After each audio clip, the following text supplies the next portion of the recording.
una hiperplasia endometrial. Si esto avanza, nos va a producir un probable cáncer de endometrio. ¿Ven? Entonces, miren, dense cuenta de todos los problemas que produce este síndrome de ovario poliquístico.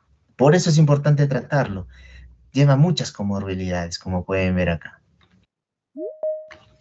Muy bien, vamos a ver lo que son los signos y los síntomas en este cuadro, ¿ya? Anteriormente estábamos hablando de lo que es disfunción ovulatoria, ¿verdad? Ya, muy bien. Disfunción ovulatoria, para que más o menos se entienda, clínicamente va a ser la presencia de ciclos menstruales irregulares, ¿ya? Eso sí se entiende mucho mejor. Son normales estos ciclos en el primer año, después de la menarquia, hasta lo que se da la transición puberal. ¿Qué significa esto? Que más o menos después de la menarquia puede ser normal cuando está entre 21 y 45 días.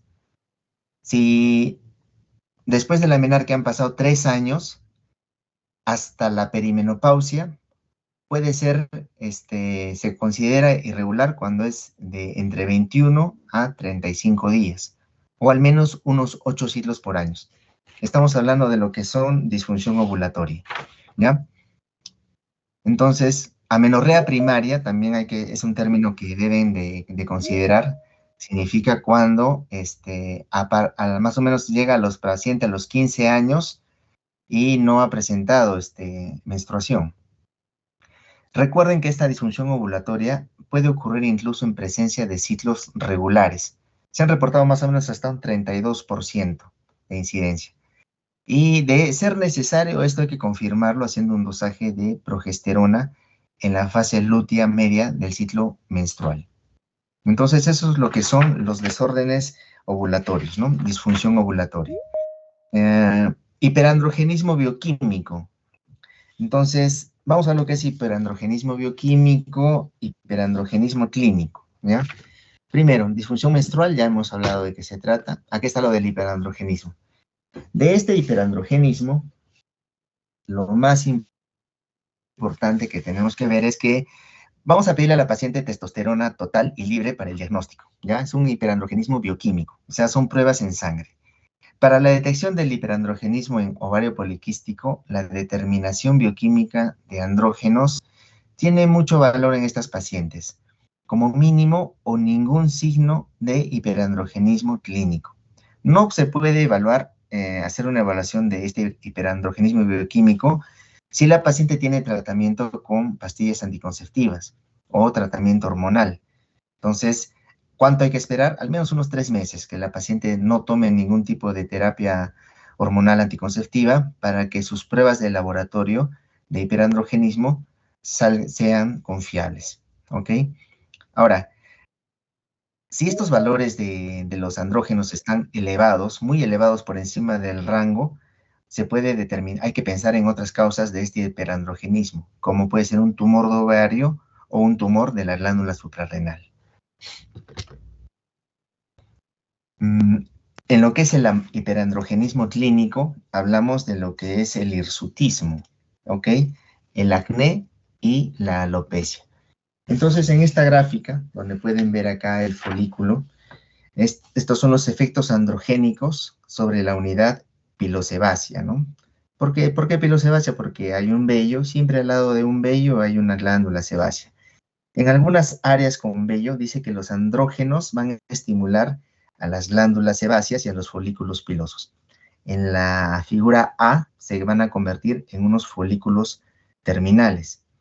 En la figura B, lo cual va a generar hirsutismo bajo la influencia de los andrógenos, el pelo terminal que antes no dependía de estos andrógenos. En la C se va a transformar en vello y luego en la D se va a generar en calvicie, ¿no? Este es lo que hablamos de la alopecia androgénica. Ahora, el acné. Cuando hablamos de este problema de acné, tenemos que tener cierta consideración. ¿Por qué? Porque el acné, nosotros tenemos que ver si es una paciente que es muy jovencita, está en la edad de la pubertad. Entonces, cuando tiene este problema de acné, hay que ver muy bien si este acné se está dando exactamente por un problema de ovario poliquístico o solo es el desarrollo de sus cambios hormonales. Entonces, es muy frecuente este acné, como habíamos mencionado, en lo que son las jovencitas. Ovario poliquístico en adolescentes es un tema que tenemos que tratarlo más adelante porque hay que, hay que saber manejarlo. No es tan sencillo de ver esto. La alopecia que habíamos mencionado, que puede haber en las pacientes, desórdenes endocrinos, puede haber la resistencia a la insulina, de lo cual también ya habíamos hablado. Un cuadro que también podemos ver es este, que es la acantosis nigricans. En este cuadro nosotros vemos, hay múltiples acocordones pediculados, que son pequeños. Este es un fenómeno que se va a caracterizar por placas gruesas aterciopeladas, y son de color pardo grisáceo, y que se dan en los pliegues de flexión. Principalmente, donde más frecuente es en la porción posterior del cuello, las axilas, los pliegues que están debajo de la mama, un poco en la cintura y también en la región inguinal. Esto se ha considerado que es un marcador cutáneo de resistencia a la insulina y se va a observar en mujeres incluso que tienen ovario poliquístico o que no tienen ovario poliquístico. ¿Qué significa? Que una paciente diabética también tiene este problema de acantosis nigricans. O sea, no es solo patognomónico del síndrome de ovario poliquístico. Muy bien, entonces, hablamos del hiperandrogenismo clínico. Manifestaciones clínicas, ya hemos visto hirsutismo, acné y alopecia. Para el diagnóstico de hirsutismo se recomienda el uso de escalas, como la de Ferryman-Gallwey, pero es una escala que es muy compleja y no usamos en la práctica clínica, la verdad. Solamente le preguntamos a la paciente si tiene exceso de vello y le preguntamos también si esta paciente no ha tenido ningún tratamiento de depilación, láser, cera, ¿no? Algún tipo de medicamento que esté tomando para ello.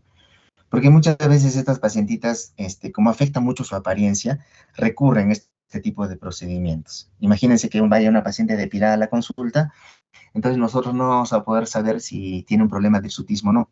Para esto, la anamnesis nos ayuda mucho. Ahora, si una paciente tiene hirsutismo, o sea, tiene exceso de vello en rostro, en lo que son las extremidades superiores, en las piernas, y no hay otros signos clínicos, entonces debe considerarse esto, dice, predictivo de hiperandrogenismo bioquímico y síndrome de ovario poliquístico en adultos. Ahora, dice que la presencia aislada de acné o alopecia presentan un valor predictivo, un bajo valor predictivo positivo. ¿Qué significa? Tenemos tres manifestaciones clínicas, ¿verdad? Tenemos hirsutismo, acné y alopecia androgénica. Para que se entienda, ¿cuál pesa más? El hirsutismo. Si una paciente tiene hirsutismo, nos inclina más a pensar en síndrome de ovario poliquístico, a que si una paciente solo tiene acné. Y eso es cierto, a la consulta muchas veces nos llega pacientes que solo tienen acné. ¿Por qué estás viniendo, señorita? Ah, doctor, es que me ha visto, tengo acné y mi dermatólogo me está tratando, pero me ha dicho que primero tengo que pasar por ginecología, porque puede ser que tenga ovario poliquístico. ¿Ven? Entonces, si solo tiene la paciente acné, no es un buen valor predictivo positivo. Y si solo tiene caída de cabello la paciente, tampoco. Pero si esta paciente solo tiene hirsutismo, sí, nos inclina más y pesa más que pueda tener un síndrome de ovario poliquístico. Ahora, acá hay algo que tenemos nosotros también que saber, es sobre la ecografía.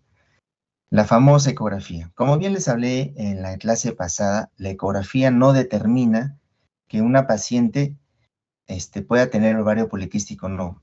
Porque hay muchas señoritas que basta que se hagan una ecografía de control y les dicen que tienes muchos quistes en el ovario, ya tienes ovario poliquístico. Pero esto no es así. Justo por eso es que se ha hecho estos criterios de Rotterdam para poder determinar qué características debe tener esta ecografía para poder determinar que estamos frente a una morfología de poliquistosis ovárica.